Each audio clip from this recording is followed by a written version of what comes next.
Welcome to the podcast today. My name is Douglas Gabriel. I'm here with John Barnwell.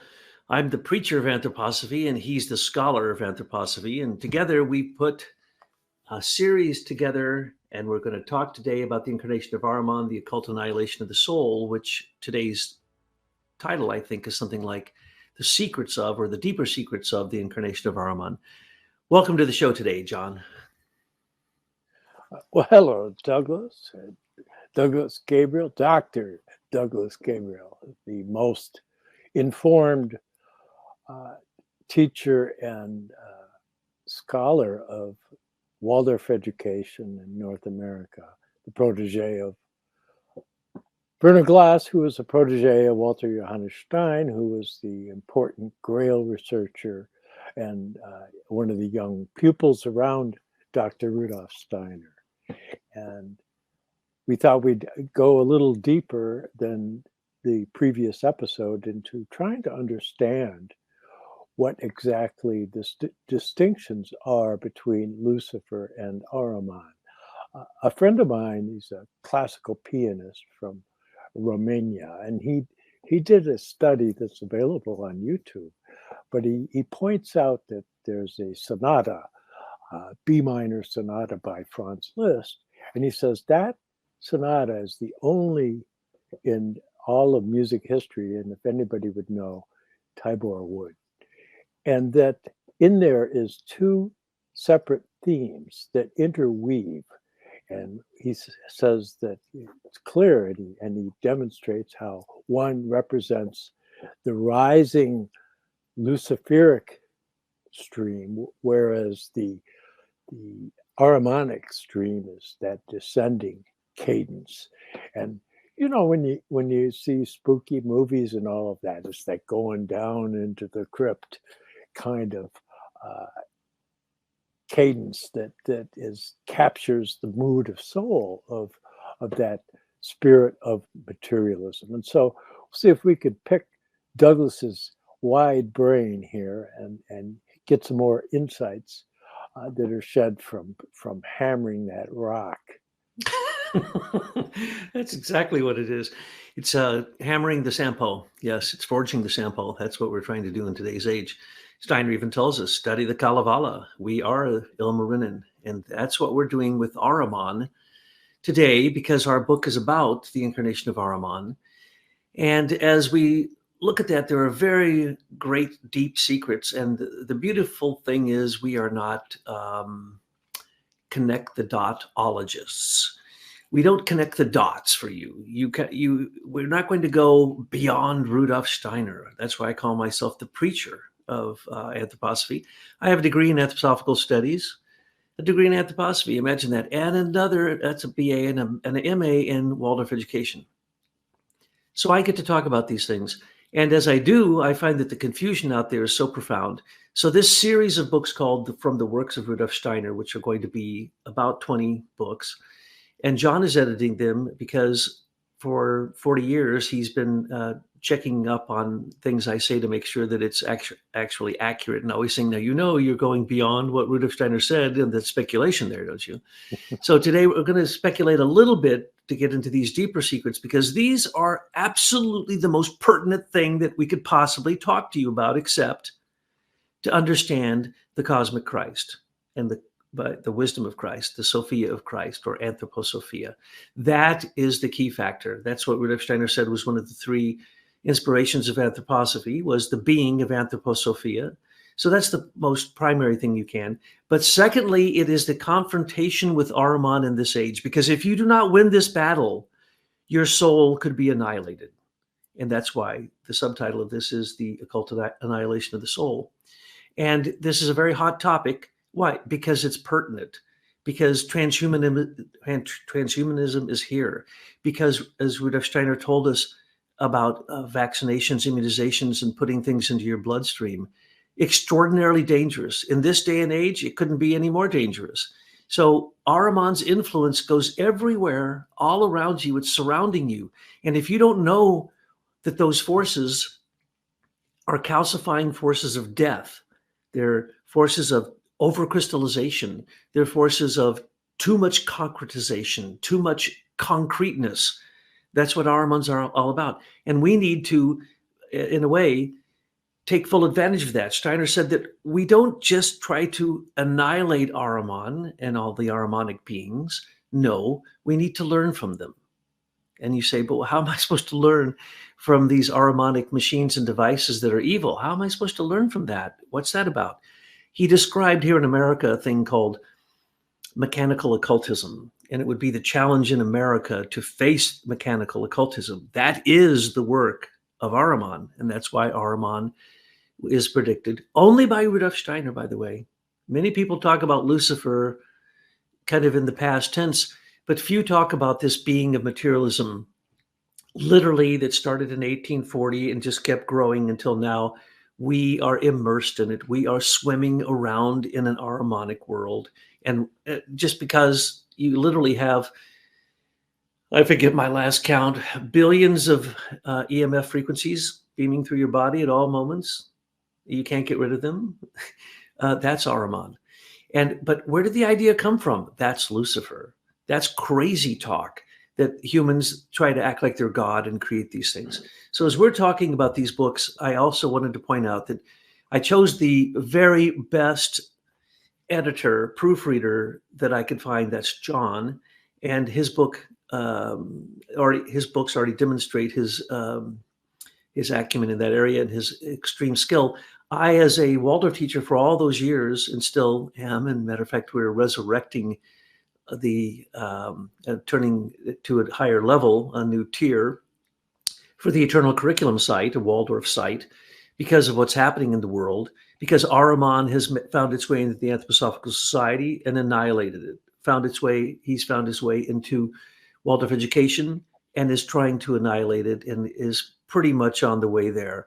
So what we do, and these books, the 20 that John is editing in this series from the works of Rudolf Steiner, those are really a basic training in anthroposophy. It's like getting your BA in anthroposophy.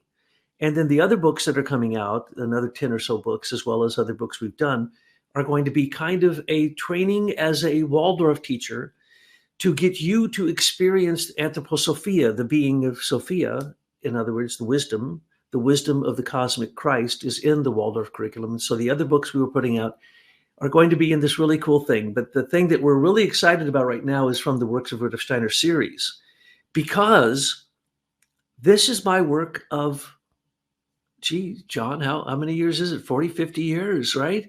Some of these things that I wrote a long, long time ago have been resurrected, rewritten, put together with other things. And I think I've told this story before.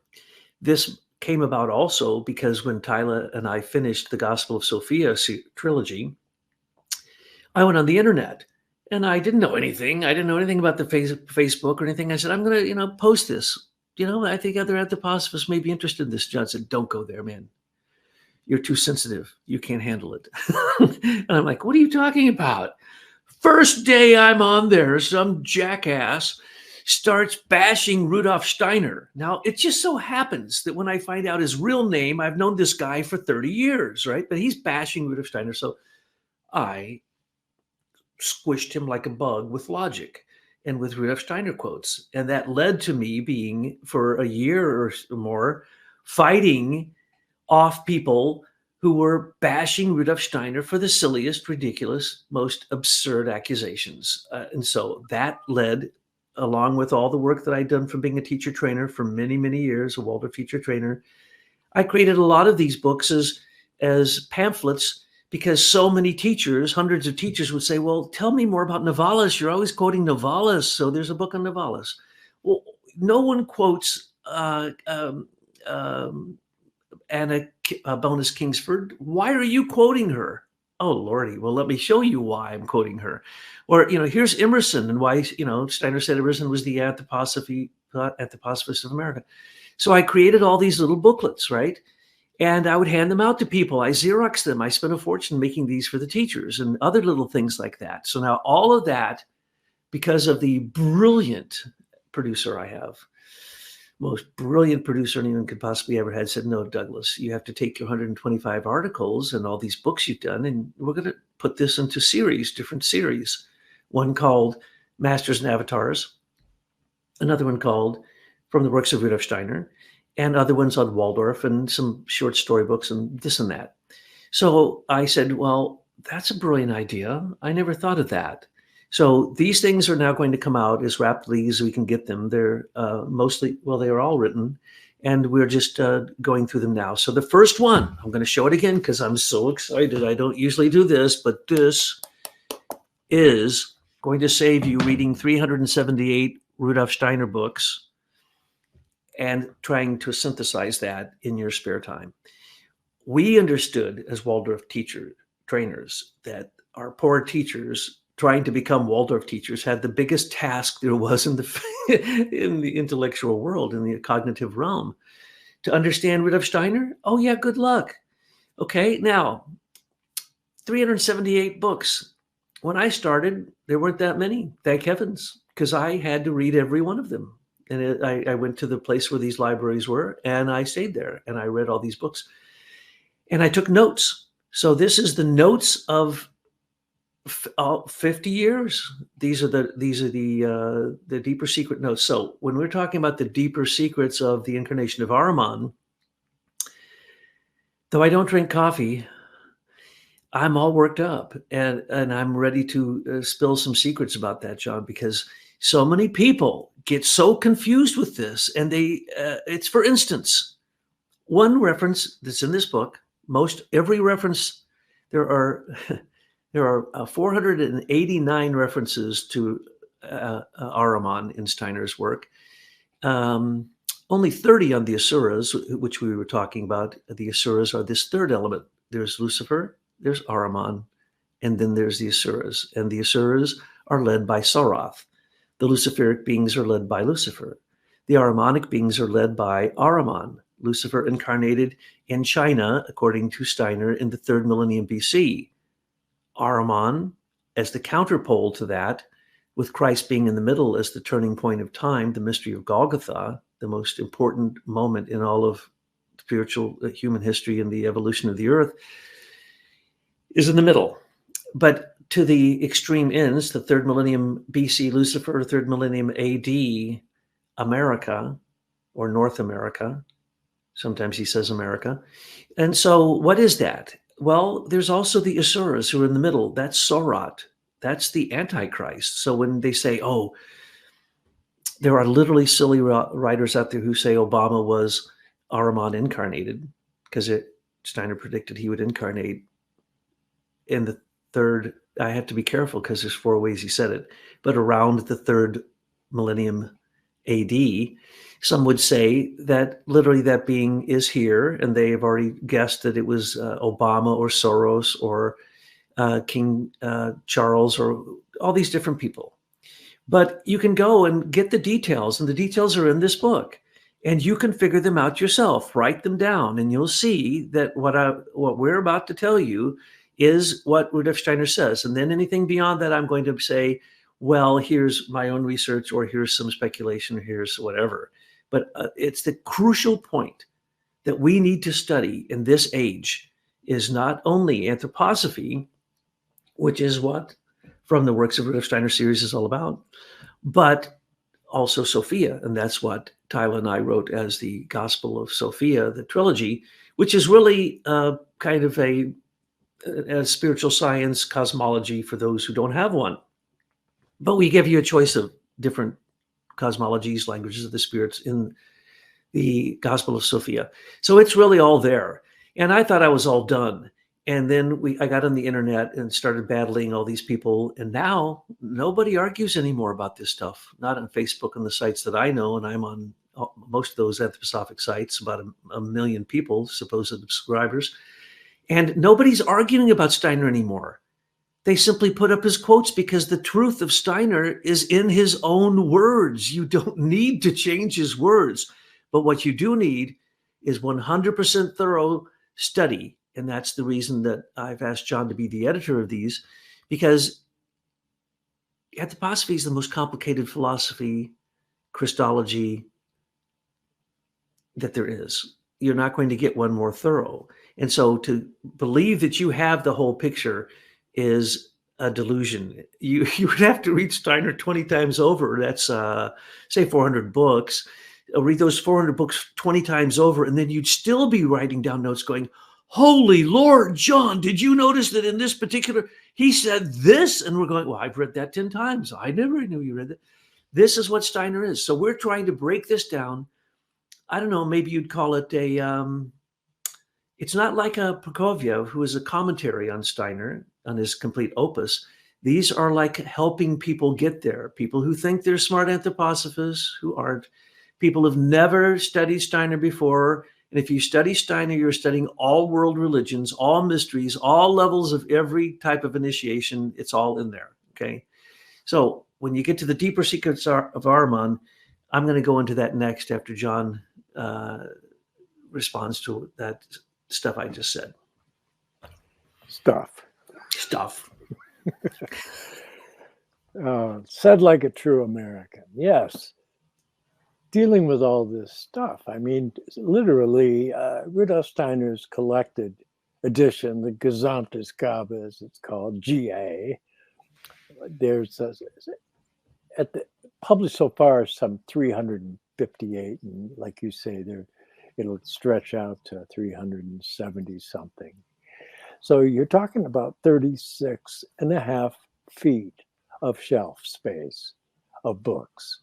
And so it's difficult for the experienced student of Rudolf Steiner to even deal with the material, because you'll come up with something like the story that Douglas likes to tell when he wrote a paper while he was going through the teacher training. Was it the 11th time? I don't remember. But we had this teacher, this wonderful Viennese Jewish physicist, Hans Gebert, and he was brilliant. But Douglas, he wrote a paper and he turned it in, and he got a bad grade on it. And because he was talking about the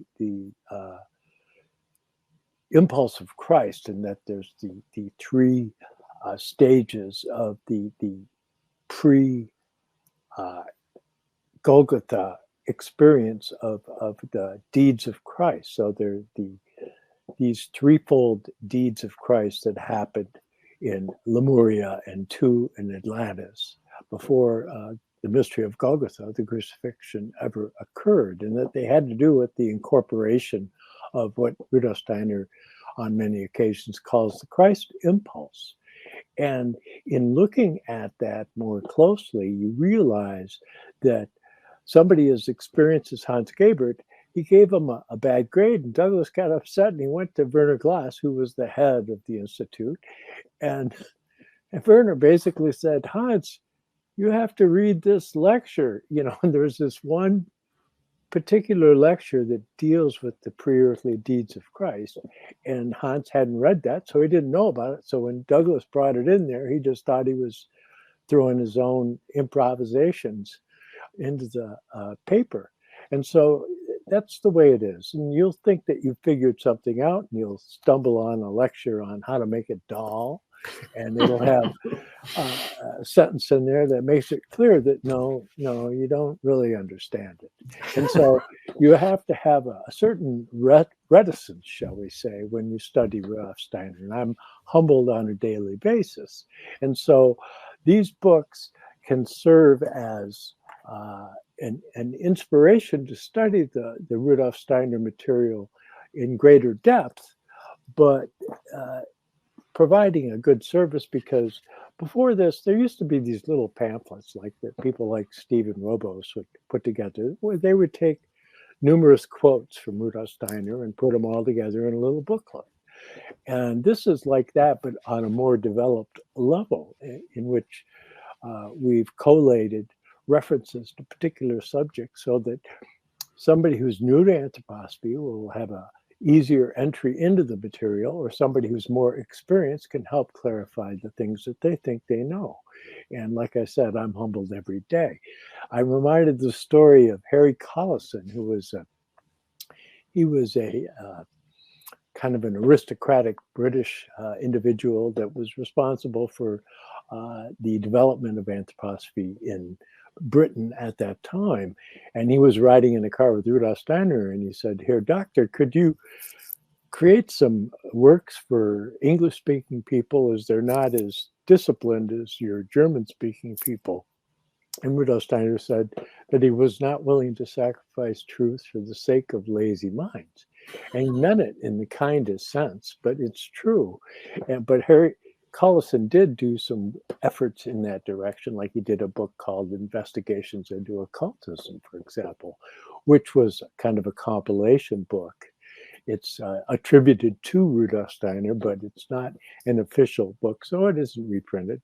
I have a copy, but so going down that pathway of trying to be able to synthesize the works of Rudolf Steiner, we're just trying to make it easier for people like ourselves who just really want to understand it. Keeping in mind that Rudolf Steiner had said that it was the most difficult subject you could study. Yeah, I'm glad you mentioned Harry Collison, because that's exactly what happens in some of these books, in the 20 books in the series. I will take the entire philosophy of freedom, synthesize it, condense it, summarize it, and present it in English instead of German syntax, or whatever. And it's, I don't know even that there's a name for that, but that's exactly what Harry Collison did. And you can't tell that it isn't Steiner speaking when in Harry, that the Investigations into Occultism is one of the best books. I read that book like twice before I realized it wasn't Steiner, going, why doesn't he do this in all his other books? Why? This is the best book of all. And finally someone says, Steiner didn't write that book. That's a condensation of his work. It's like, oh, Lordy. So, but then can you trust that person's condensation? And this is the problem. There are people who think they're experts in anthroposophy. When they summarize it, and I'm not going to mention any names, I could mention initials, but it's wrong. As they were writing down their notes, they put in their own opinion. Then they took the Steiner book, set it aside, took their notes, wrote up something, and by golly, it is not what Steiner pointed out. And that's what I was saying. We're not connect the dot-ologists. There are people who go, oh, he said this and he said this, it must mean this. And look, it's a picture of a lion. No, there's no lion. That's you lying in your head. You think that you know as much as Steiner. Well, you don't. And when you want to study anything, you could do that with certain things. I did that with the content about the being Anthroposophia in his Riddles of Philosophy, because that's the biography of Sophia. And only Prokofiev and a few others talk about that in that detail. But if you completely condense it down and you read it, you go, holy heavens, how come no anthroposophist ever got this? Because it's a huge book this thick. And if you get down to what I synthesized in terms of the biography of Sophia, it's a few pages. So that's done here. But when we do it, we tell you. And we don't try to float any boats. We don't, as Werner used to say, fly a kite. No kite flying here. Here's Steiner's words. So Harry Collison didn't do that. Here's Steiner's words, and here's a synthesis of it. Now, if you find something in the synthesis, John, as you're editing the book, please hit me over the head with something hard so that I wake up and go, oh, well, take that out of there. Would you? I must have been, must have had indigestion when I wrote that or something. So these books, you can't do that with this. You can't do that with these indications. This is 500 indications about Ahriman, the very evil leader that we are fighting with more so than any other in our time. And you can't just condense it. So when people do that, they make fantastic mistakes. And that's what we made sure not to do in this series. And I'm so indebted to John. And the fact that we had, this group of anthroposophists in this area for a long time. Literally, there were quite a few of us. Literally, there were over 200 anthroposophists in this area at one time that would come to meetings. And out of all that work together, I didn't create this in my own brain.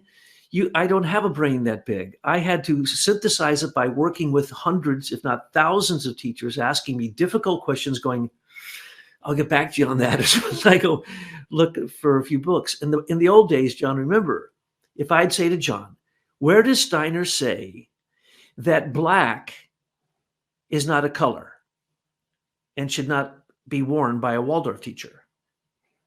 This is a common question I get. These are the questions I get all the time. And I'd have to go to my I had every copy of everything in English of Steiner, and I'd have to go through and look at each page. John could just walk up, pull the, I think it's not in color. I know you looked in color first, right? It isn't there. No, it's going to be in the being of art, and it's, and he'll pull it out, he'll open it and turn a page or two and go, here it is. I don't know how he does that, but if you didn't have that skill in the past, you could not possibly do what we have done here in the present, which is being able to access databases in German. The entire collection of Steiner, you can do a search on any word, and it isn't a translated word. Here in America, if you try to become a real anthroposophist, it's very difficult if you don't speak German. And even then, you have to read all the books, because as John said, if you missed one single lecture cycle or one lecture, that could be the one that tips the scales. Or one statement in a lecture that supposedly had nothing to do with what that statement was regarding.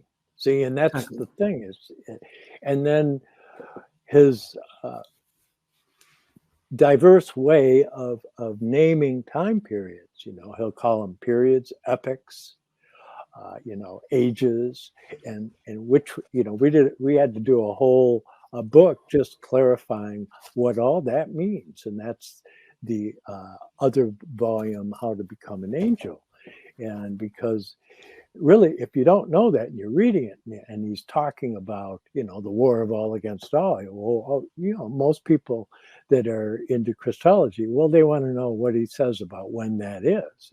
But then you go to the lecture cycles, and sometimes he calls it an epoch, sometimes he calls it a period, sometimes he calls it an age.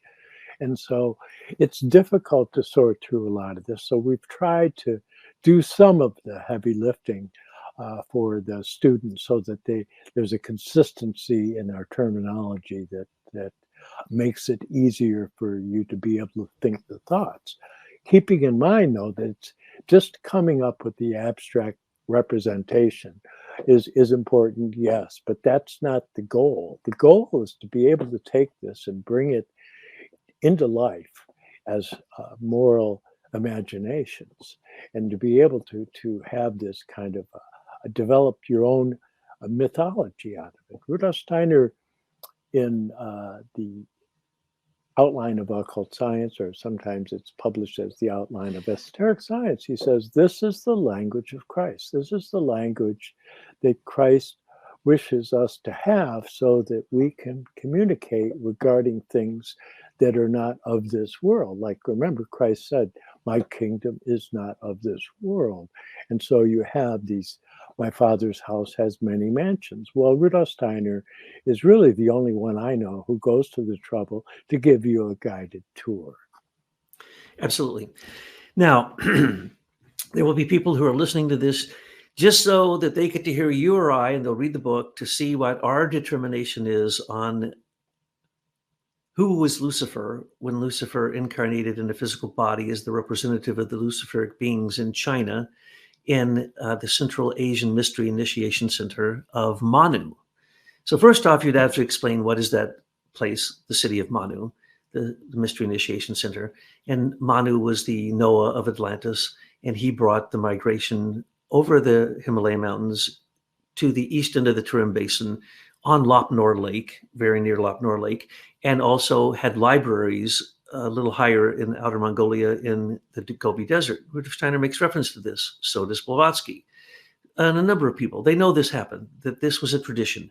And that out of that Mystery Initiation Center, the impulses came to inculcate, to lay the seeds into the cultures that came afterwards. Ancient India, ancient Persia, ancient Egypt, Chaldea, Babylonian, Akkadian, Sumerian, those are all one, Greco-Roman.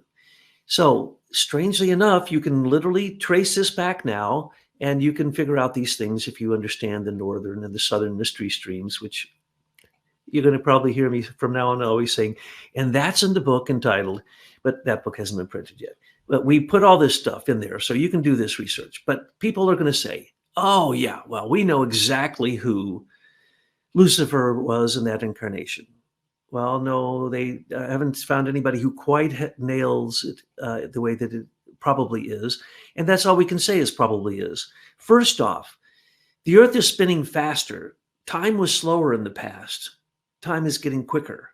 So when we say when Steiner said third millennium BC, exactly what does he mean? Especially when in another place he says 3,000 years before the crucifixion of Christ. Okay, that's 1,000-year difference in those two statements. So which one is it? Okay, then people go to China and they try to study China. Well, you can't study China. China, their history is a lie.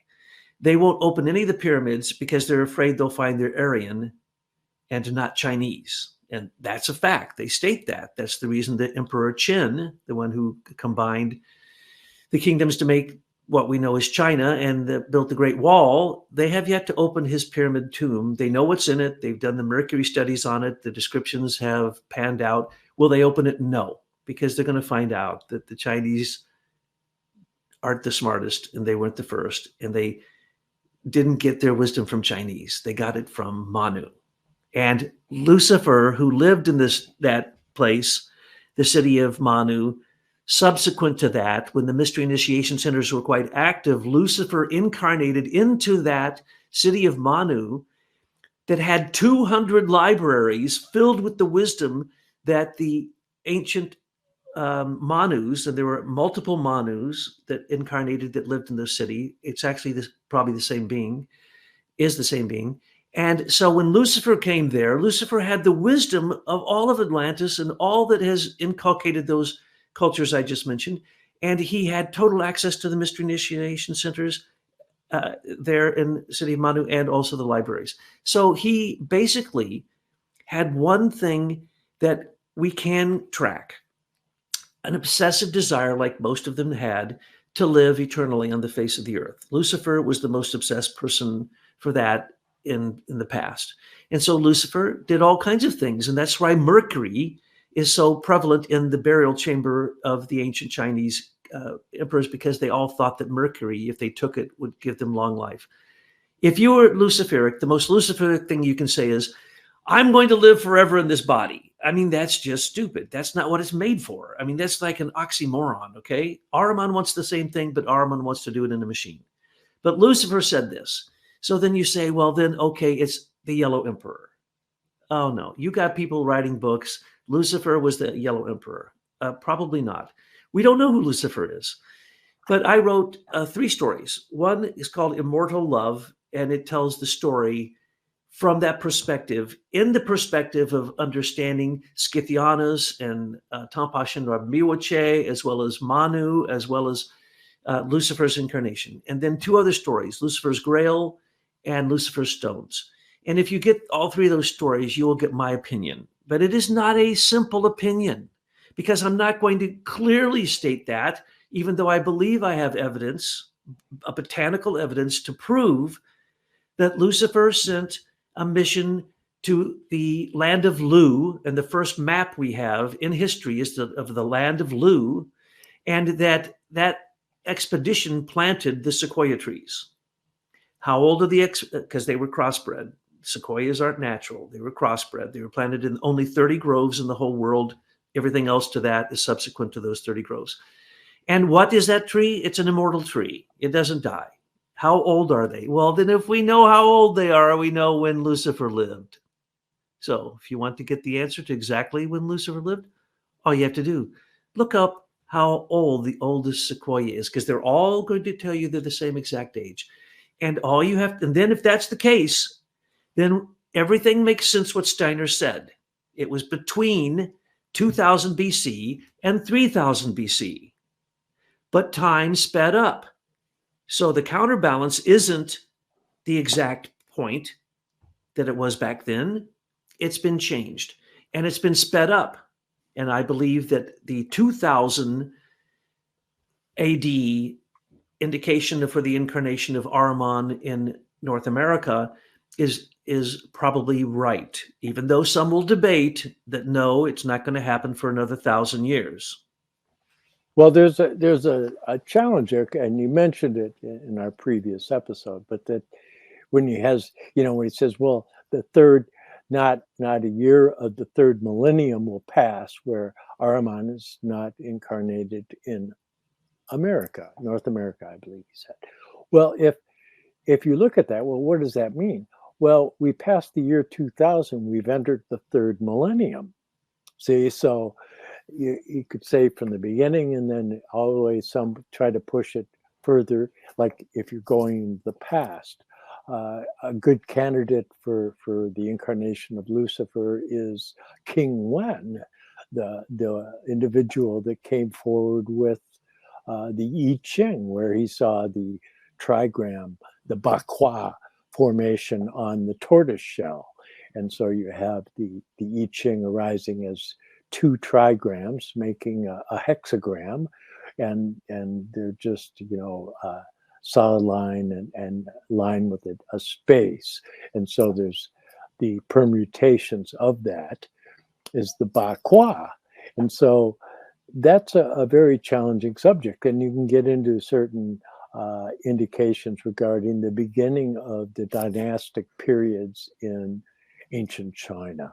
And that's all fascinating, and that's a pet subject of both Douglas and myself when we've compared notes now for 45 years plus.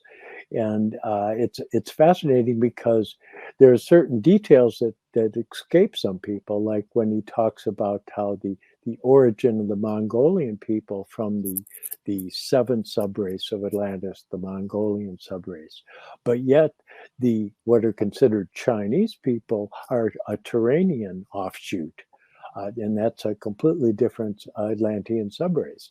So there's all these manifold details in trying to come to an understanding of this. And of course, the epoch in which we're living, we're supposed to get past all that stuff about races and tribes and nations, and all that is the past.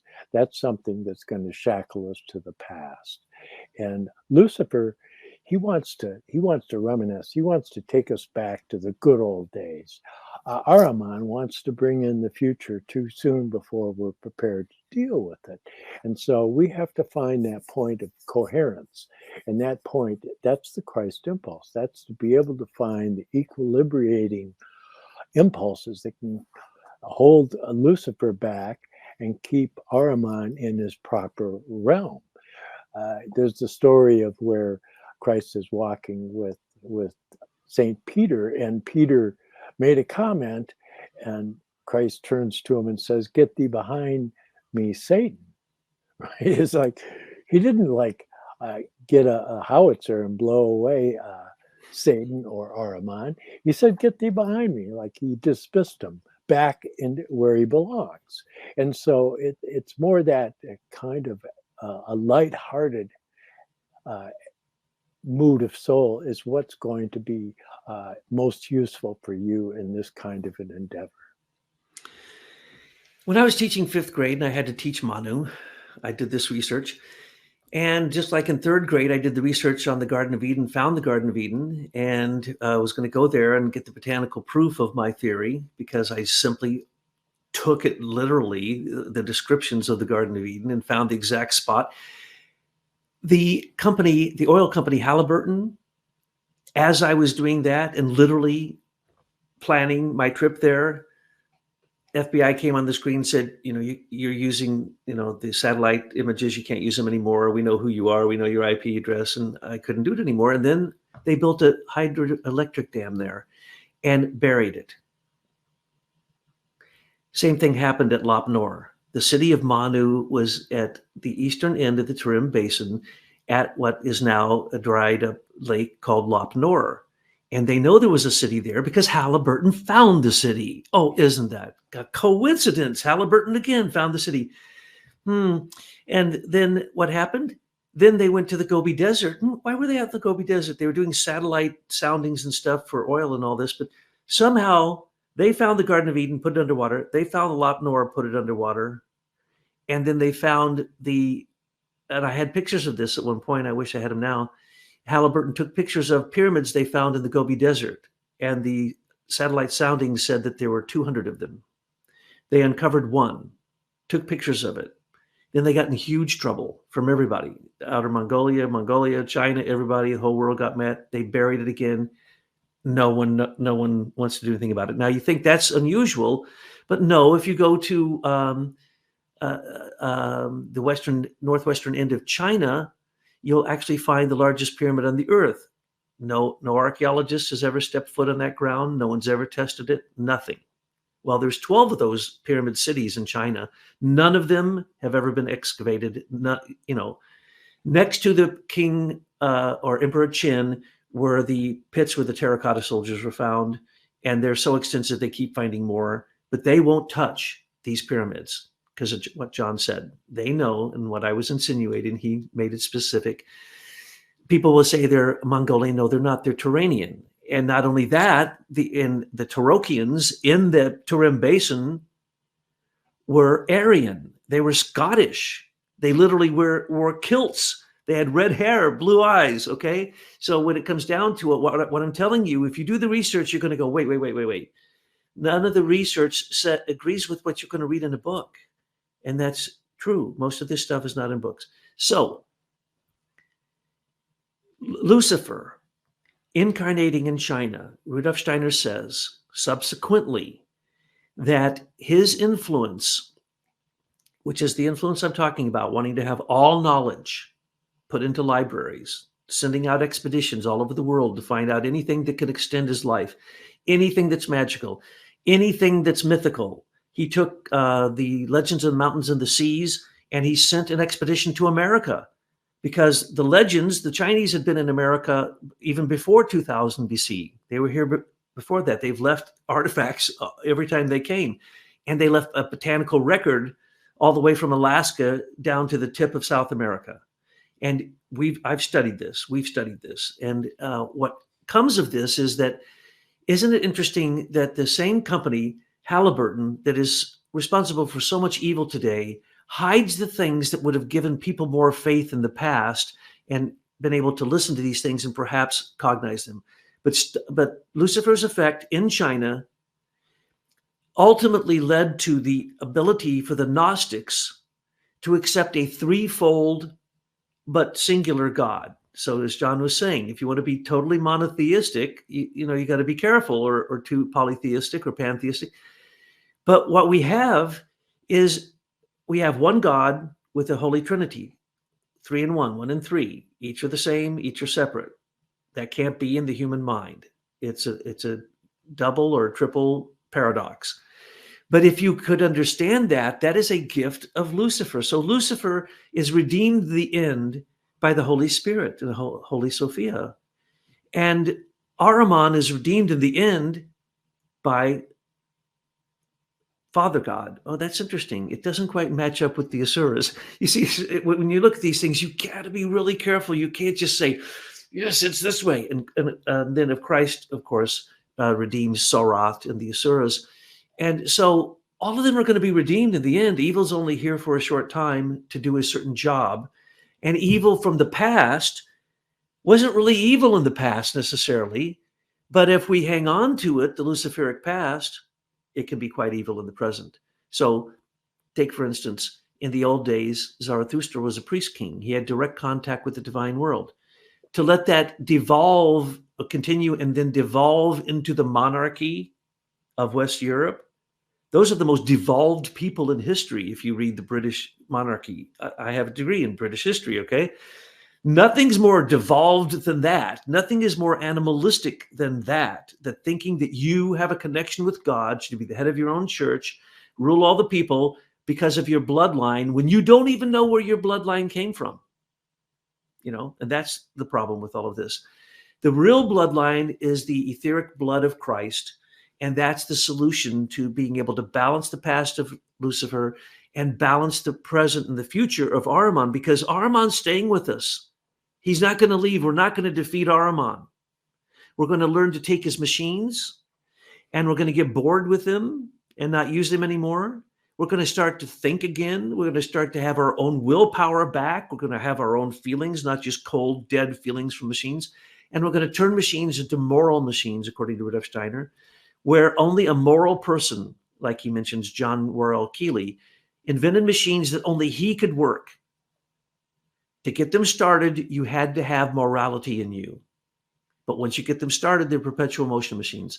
So there's free energy in the future. The machines will become moral. And that's a completely different thing than the immoral machines that we have right now that have literally unwittingly turned us into their slaves. Machines were supposed to be our slaves. We're now we're slaves of the machines. That's Ahriman.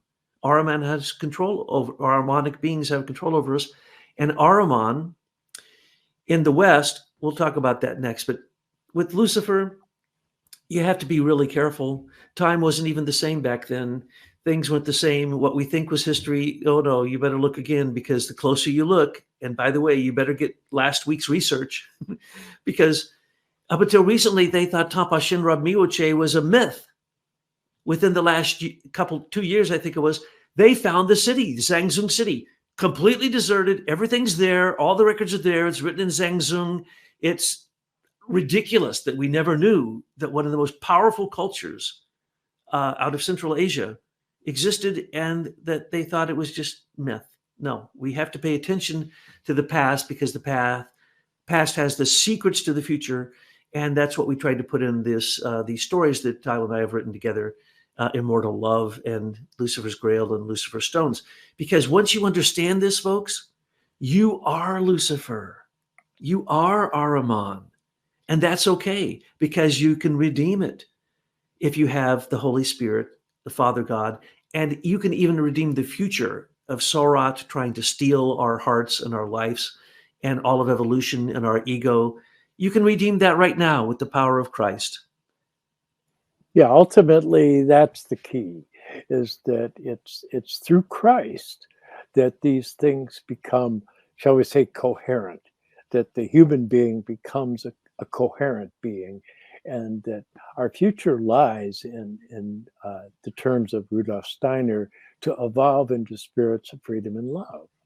Well, you know, Lucifer, that's like that wisdom aspect of it. Rudolf Steiner talked about wisdom, beauty, and strength.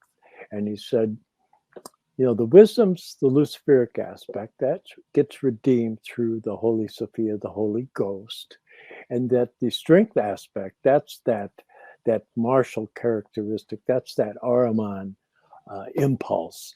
And that has to be balanced out with judicious wisdom. But the key to understanding the secret is beauty, and beauty arises out of love. And he said if people focus too much on the wisdom and make it a wisdom study, if they don't incorporate the beauty aspect, that they're kind of diminishing their development in the realm of the etheric. And that's important to understand, because it's through for example, the arts. Rudolf Steiner was so active within the realm of the arts and architecture, eurythmy and painting and sculpture and all of these things. And he gave whole lecture cycles on being able to meditatively approach great works of art and to get to the inspiration behind the works of art, that it was greater than, he said that artists would create works of art that were greater than the artists realized themselves. You know, when you get people like Mozart and Beethoven and Chopin and Richard Wagner, and you go down the whole list, Franz Liszt, that these beings of harmony that worked through them, that these high spiritual impulses were able to be incorporated into the human realm through music, and likewise through great works of architecture, and not this utilitarian nonsense they surround us with today, but the beautiful works of the cathedrals and all of those developments in ancient cultures and all of that. So there's a wealth of things in which one can explore, so you can participate in that beautification of life. And that beauty element is so key in developing your etheric body as you move into your future incarnations. So true and well said. And anytime that I'm saying there's demons and there's all these beings and they're in you, and well, so are the angels and the archangels and the archai. They're in your thinking, feeling, and willing. You have spiritual beings working for you and working against you. But all you have to do is align yourself with the higher beings, and this happens. Now, Christ was tempted 3 times in the desert, and the third time he was asked by Ahriman, according to Steiner, to turn stone into bread. And of course he couldn't, because why? We're on the earth and we don't get to eat rocks yet. But in the future, Steiner said, that's all we will eat is minerals.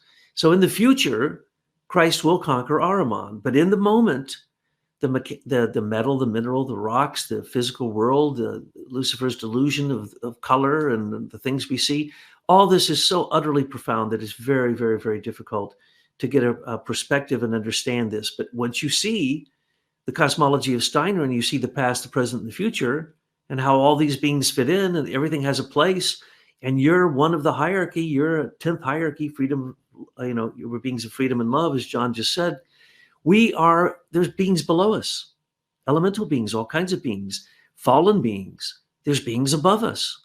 And we can absolutely work with either one of them once we learn, as John pointed out, the language of Christ. Once we learn the language of the Spirit, as Steiner calls it, the language of Christ, which is the language of spiritual science, then we can communicate with these beings. And then you can start to say, well, thank you very much, Mr. and Mrs. Angel, or whatever you want to refer to them as, for giving me that lovely thought, because it wasn't my thought. And that's a real thought. Thank you. As a matter of fact, it's an intuition. It has feeling in it, and it has thought.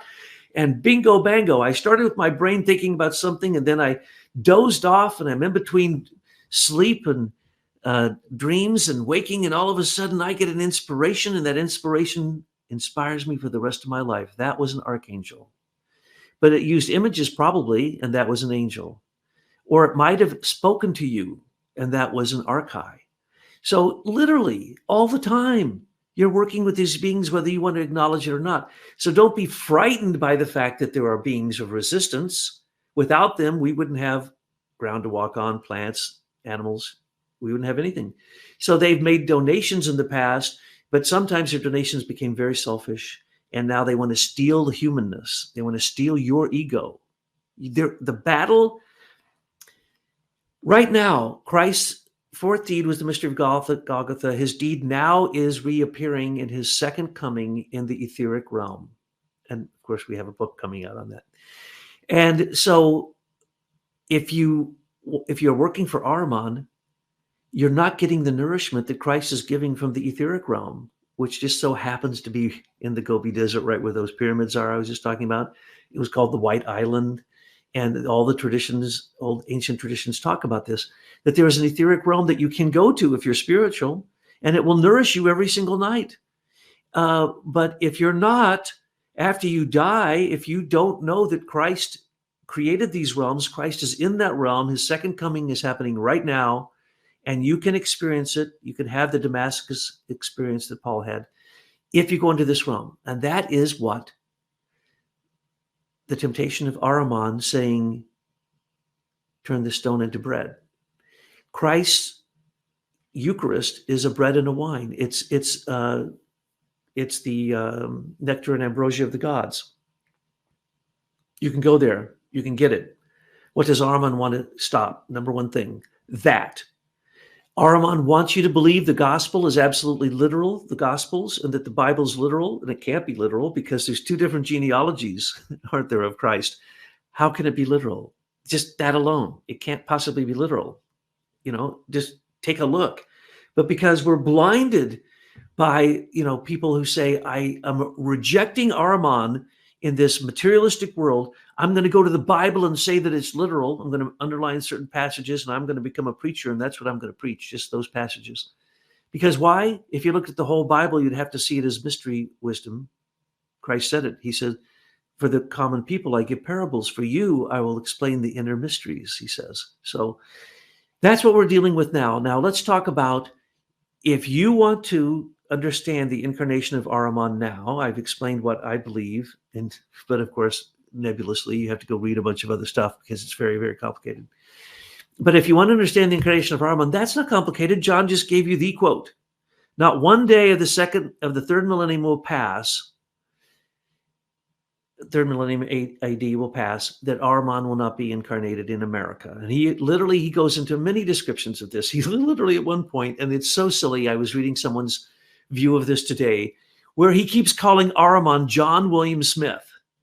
Because Steiner in a lecture about the incarnation of Ahriman says, yes, this person he'll incarnate, he'll be on the rolls as just a normal person, as John William Smith. Then in parentheses it says, this is not his name. This is not his name. This is not his real name. There are people who go, they're looking up lists. They're calling, is this John William Smith? Are you Ahriman? I want to know. Yeah, it's like John Doe. Yeah, that's what it means. But that's what Steiner was saying. My mother's maiden name is Smith. Yeah. So I guess I'm John Smith. That's exactly right. So John Smith, are you Ahriman? Well, yes, there's a little Ahriman in all of us, but we need to understand, and literally, he says, directly encounter this being. Now, this is a human being.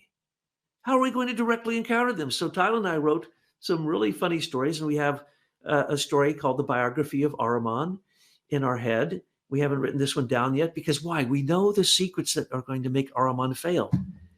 It's in this book. All you have to do is read them and you go, oh, I'm not worried about Ahriman because I see the big picture. And so if Ahriman came to tea with us in this story, he comes to the house and he wants to know why certain things are happening. And we tell him. And the things that we tell him are, you're going to wear out because you don't understand certain basic things about the human being. You think you're going to put circuitry, neural network, wetworks in the human being's brain? You must be out of your mind, right? You don't know the human being is going to adapt and create a mold that's going to kill all that circuitry. Don't you understand that there's 5 ways the body is going to attack any of these transhumanist implants that you're putting in us? Just look at anybody who has any implant in them. None of them can last long because the body rejects them. So Ahriman's idea of making us into cyborgs and partially robot, cyborgs or transhumanists is not going to happen. We know what's going to happen with Ahriman. We know that there's going to be a group of people who are using this as the time to build their ark to survive the apocalypse, which is another book we have already out there, and people loving that book because why? It's telling them what to do right now. So if you're worried about Ahriman, I'm going to tell you a few things. Some of them are my opinion, but some of them aren't. First off, Rudolf Steiner says 4 different things about when he will incarnate. Then there's 3 or 4 other things that I learned from anthroposophists who knew Rudolf Steiner himself, who told me the same quote over and over again. I'm like, what? And then I saw it in a book the other day, and then it made me look at another book. So all these people believe that Rudolf Steiner said that this very specific quote, which indicates that it would be in North America, in Northwest, and that it would be, as John pointed out, not a day will go by of the 3rd millennium. Well, that would be 2001. So there are people who literally have done charts, and he's incarnated. He's 1 year old. He's now 22 years old. So that's great. Have you met this person? When this person comes on the stage, no one will not know this person. That won't be possible. This person's going to be the hero of all machines. He's going to be the human super AI transhuman who's the first one to say, hook me up, put the chip in my brain. This is great stuff. You're not going to be able to miss this person, okay? Secondly, you hear that it is in America because of mechanical occultism, because of the extra double we have in America and all these things that Ahriman has to incarnate here so that he has the power to turn his body into this mechanical machine, which is going to fail miserably. Will Ahriman live in a machine eternally? No. Will the human being Ahriman be successful at leaving his body and going into a machine? Probably. And won't that be his death? Yes, it will be. And what will happen with all this machinery? According to Steiner, it's in the book. You can see the words. We're basically going to become disinterested. I predicted that with 5G. No one needs it. It's going faster than humans can think now. Why would we need to go faster? As sounding brass and tinkling bells, You know, and you have to keep in mind, Christ was crucified between a thief and a murderer. And to the thief, he said, you shall be with me with my Father in heaven. And so there's a redemptive process that takes place when you develop your understanding of these things so that you can help heal the world.